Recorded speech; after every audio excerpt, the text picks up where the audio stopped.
Hello, survivors, and welcome back to Insta-Death Survivors Support Group. I'm Brian Hazard, your ever-eager explorer of all games narrative. We're back with Jeremy Morgan from Long Dog Games, and today we're going to get into some of the history of Pericle, including their first attempt at Kickstarter and how that's taken them to today as they're launching their new campaign for Pericle Gathering Darkness. Jeremy, thanks for coming back on the show. It's great to be back. Thank you. I'd like to go all the way back, if we could. Where did the idea for Pericle come from? And was it always in the shape it is today, or how has it changed over time? Right. So I guess the inception of Pericle has nothing to do with me. I'm the director and I work under our CEO, Steve Claypool. The first iterations were developed by Steve a long time ago, whenever his kids were really, really young. It was just a game that they kind of cobbled ideas together from other games that they loved and enjoyed, but there were little tweaks that they wanted to make, right? And those kind of formed an amalgam. And then over time, they began polishing, and it began to turn into its own thing. And then after a while, they'd been playing this game as a family, constantly creating and learning and tweaking and adding things to, taking things away from. Some of his kids' friends began playing with them and then on their own. And then it kind of started spreading and their itty bitty little communities, of like his friends groups all kind of started playing this game. And that's really where it originally came from. It was existing kind of simultaneously with D&D. It was not taking the role of Dungeons and Dragons, which is admittedly my favorite game to play. It was kind of this bridge between D&D and board games because it doesn't really require the setup of D&D. It's a lot more like a board game or really something kind of like Gloomhaven, in terms of like DM prep. It doesn't exist. You sit down and you get to play. What were those early versions like? Well, actually, before I go into that, let me just say I love that story. It sounds very organic and sort of grassroots and how this came up. But I imagine that obviously those early versions playing with family likely didn't have a polished app and all of this kind of stuff. Right. So what were those early versions like? Yeah, so there's never been like a dungeon master or a game master for Pericle. So what would happen is the players would kind of roll for the monsters against each other. And, that works. You can totally have a game like that. And that could even be a really fun twist on a game mechanic. But for this game, because it's so cooperative, because of how the combat stages play out and things like that, how you can line up your characters to like synergize with each other, it doesn't entirely work without a neutral third party because you can easily say, well, the goblin's going to jump in the fire, right?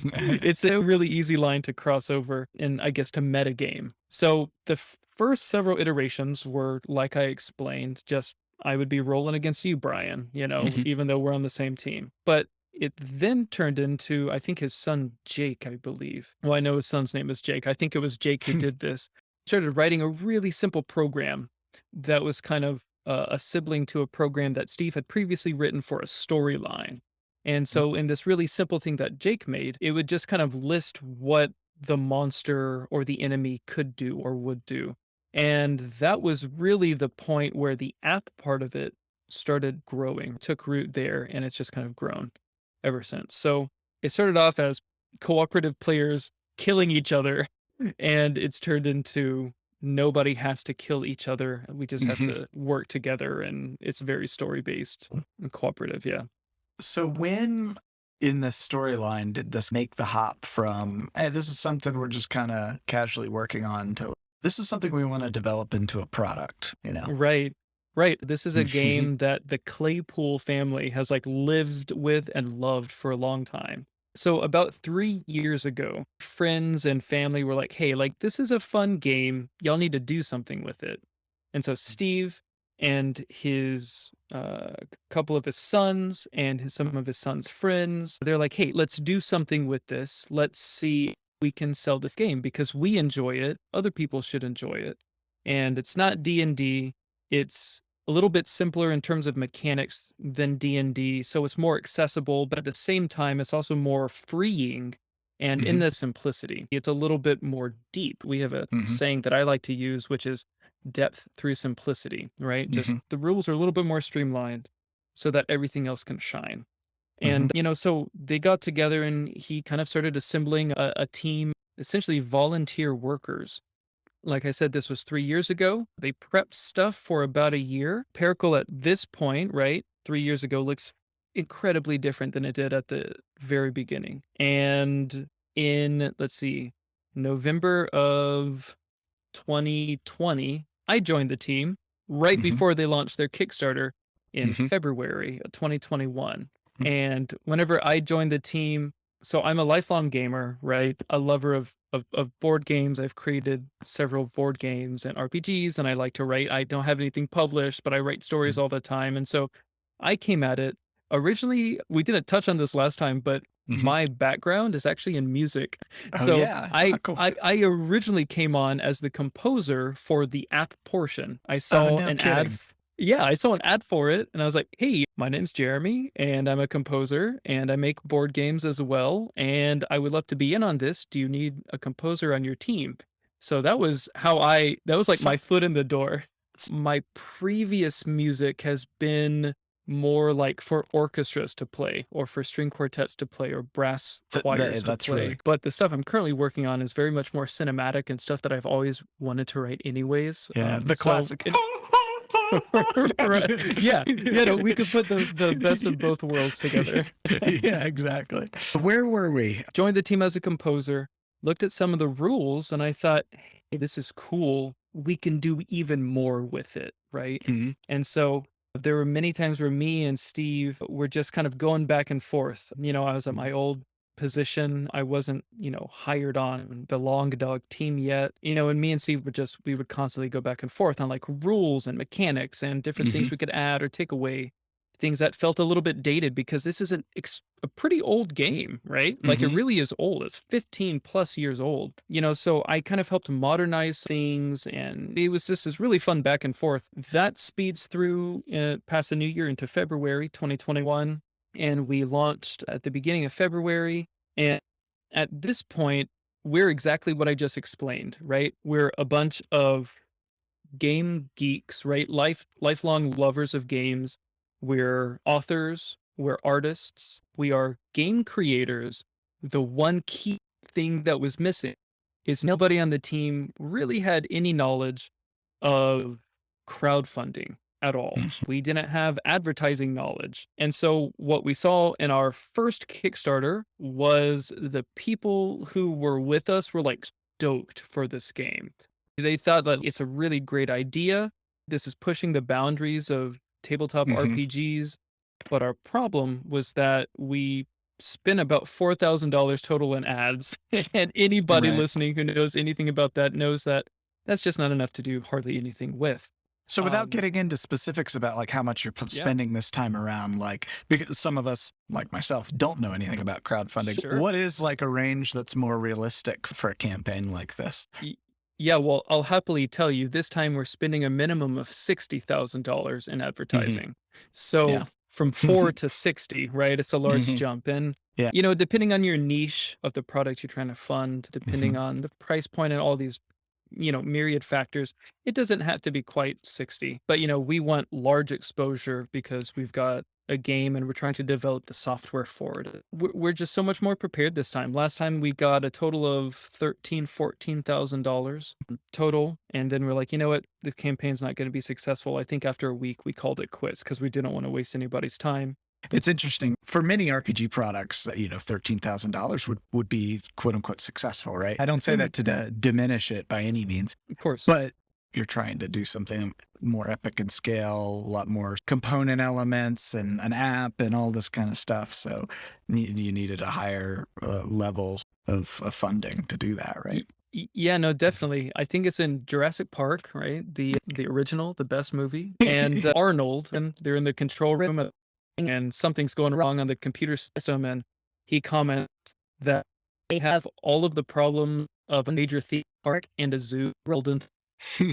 That's kind of how I feel a bit in a net, but we have all of the components of like maybe not a video game, right? But we Mhm. have like cutscenes that we're Yeah. adding. So we tons of Wow. artwork. We've got tons of animation for the artwork. We've got people who are going to be voice acting, and there's just so many components. Plus the UI, right? The user interface for the app, which is software development, plus the board game and the mechanics and everything that goes along with that. So yeah, Hmm. it's stacked on top of itself. So yeah, $13,000 would be great if we were funding like a book, right? Like the rule books, if we were funding it at the most basic level app component. So, yeah. All right, we should move along. So at what point did you realize that it wasn't gonna work out with that first campaign? Yeah, honestly, day 1, Hmm. I think we got 8 or 10,000 if my memory serves the first day, and we're like, "Whoa, that's a lot less than we wanted." So after a couple days, like I said, we just called it quits. We didn't want to waste anybody's time and raise their hopes and expectations because we saw the writing on the wall really, really early. So Yeah. we stopped and we looked inward and we said, Hmm. okay, is this a product that's viable, right? That's the question you have to ask yourself. We looked at it and we came to the conclusion that, yeah, like there is a market for this. It's a viable product. What was our problem? And so then we started looking into more of the statistics like advertising spend and is per click, all these metrics that we had no idea about. We Hmm. eventually signed up with a crowdfunding and ad company called Launch Boom, and Hmm.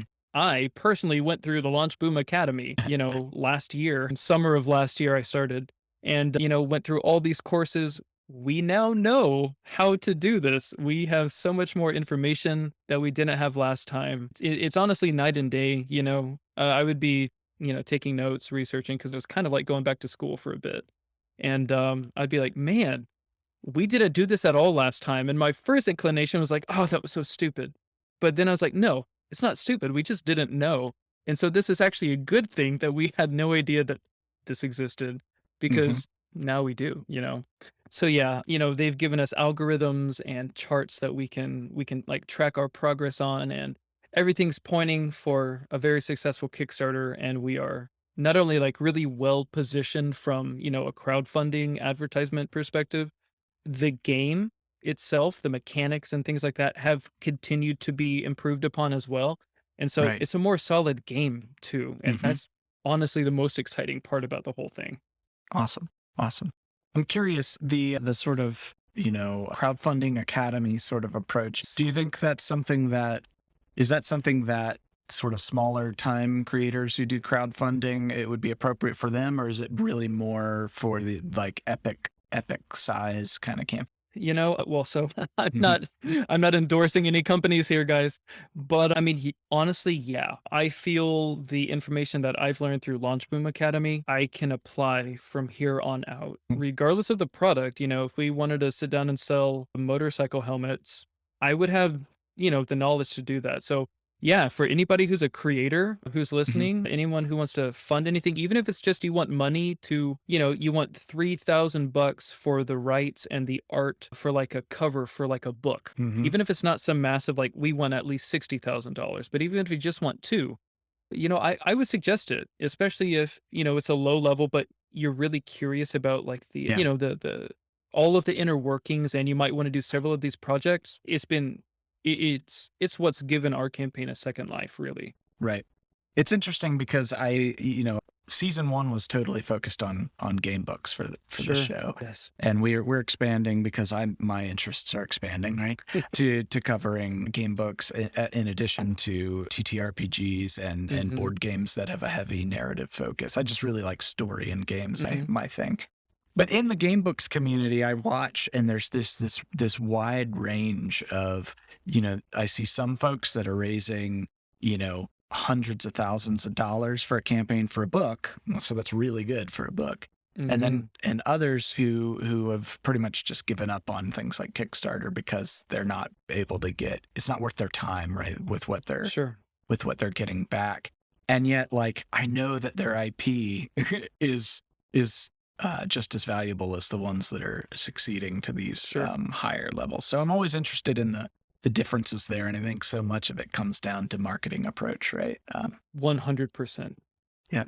Well, that's really cool. Are there any other sort of interesting sort of key learnings that you had through that experience of, it sounds like it's night Mhm. and day. Like what it Mhm. was the first time around, it was some creatives with dreams, right? And the second time Right. around, it was the same creatives with dreams, but with a lot more sort of knowledge and war scars, right? Yeah, exactly. One thing that really has stuck out to me is the backer community. We have a backers group on Facebook. It's like a private group, and only, people who've subscribed or become VIPs for our Kickstarter launch are admitted into it. And we have a lot of fun and we talk, but we've also got Discord, and it's really awesome for me because I was kind of the person who started all of that social media stuff. It's really fun to be able to just step back and see somebody pose a question in one of our groups and to see other people who have already asked me that or who have researched it, right? And they kind of become their own little experts on my topic, to Mhm. see them like answering the question and asking each other things. And some of the people are actually even like hooking up for D&D sessions as they wait for Pericle to come out. And Mhm. so that part I think is super, super cool, and it's so terribly important. We've got a Yeah. ton of support from these guys, and I mean, it's our backers who are like our lifeblood, right? That part's really fun, and to me, I just had no idea how important that was, and I'm glad I do now. So cool. Really cool. The community angle, they say it takes a village, right? It Yep. takes a village to launch a Kickstarter for a epic scale RPG campaign app.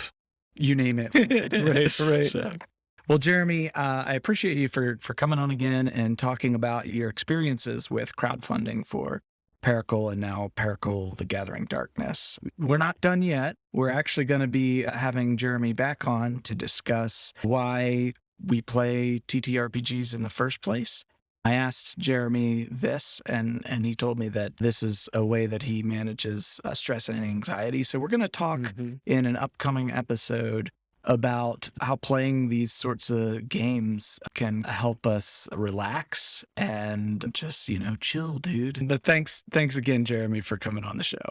Yeah, of course. Thanks for having me.